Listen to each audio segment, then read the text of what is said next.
Personal জায়গা থেকে তারেক রহমানের উদ্দেশ্যে বলবো, আপনি মস্ত বড় একটা ভুল করেছেন এবং এই ভুলের কাফারা আমি এটা পার্সোনালি নিলাম, আপনাকে দিতে হবে।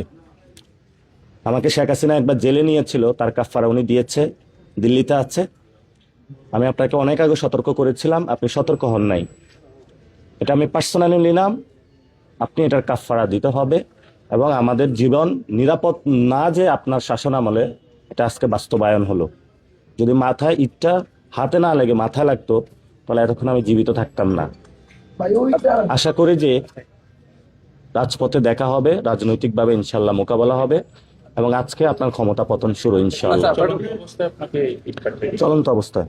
আচ্ছা, কোন জায়গায় এটা জৈন্তাপুর থেকে যখন আমরা হরিপুরের প্রোগ্রাম শেষ করছি, প্রোগ্রাম শেষ করে 2-3 মিনিট গাড়ি চলার পরেই আপনাদের সঙ্গে তো তখন পুলিশ প্রোটোকল ছিল? পুলিশ প্রটোকল ছিল, পুলিশ চেষ্টা করেছে, আমরা পুলিশের দোষ দিব না। কিন্তু যখন আজকে ইশরাক রাজপথ উত্তপ্ত করেছে, রাশেদ দীর্ঘদিন ধরে রাজপথ উত্তপ্ত করেছে, তো আমি মনে করি ইশরাক আজকে যখন মশাল মিছিলটা করেছে, এরপরে অ্যাটেম্প টু মার্ডার হয়েছে আমার উপরে, ফলত এই হত্যার জন্য দায়ী ইশরাকও। বা আইনি ব্যবস্থা নেবেন কিনা, বা আমি যতদিন জীবিত আছি, আমি মরা পর্যন্ত কোনো আইনি ব্যবস্থা আমি মরা পর্যন্ত কোনো আইনি ব্যবস্থা নিব না। আমি মরা পর্যন্ত কোনো আইনি ব্যবস্থা নিব না। ঠিক আছে।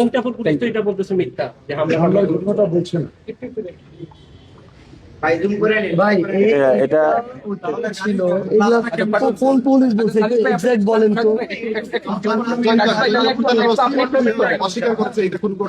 আচ্ছা, না না, হয়তো তার সামনে এটা হয় না। আমরা তো বললাম প্রোগ্রাম খুব ভালোভাবেই শেষ হয়েছে এবং আজকের 3টা প্রোগ্রামেই প্রশাসন তাদের জায়গা থেকে আমরা দেখেছি সর্বোচ্চ চেষ্টাও করেছে।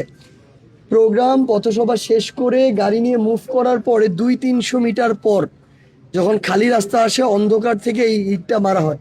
যে কোনো অ্যাঙ্গেল থেকে ইটটা এমন ভাবে মানে তীক্ষ্ণ তির্যক ভাবে আসে, ট্রায়াঙ্গুলার হয়ে, যে কোনো জায়গা থেকে একটা মানুষের মাথায় যদি ওইটুকু স্পিডে এসে লাগে, তার মানে একটা মানে হতাহত হয়ে যাবে। আপনারা দেখলে বুঝবেন, পুরো গ্লাস ভেঙে পড়ে আছে। আর পুলিশে একটা কথা বললে হয়েছে, আমি জানি না আসলে আমাদের এই পর্যন্ত সিলেটে 5টা গাড়ি ভাঙা হচ্ছে, একজনের চোখ নাই, কিন্তু আমার এই যে রক্তটা, এটা রেড লাইন ছিল তারেক রহমান। এই রক্তের প্রতিশোধ আমি আপনার থেকে ইনশাআল্লাহ নিব, কড়ায় গন্ডায় বুঝে নিব ইনশাআল্লাহ।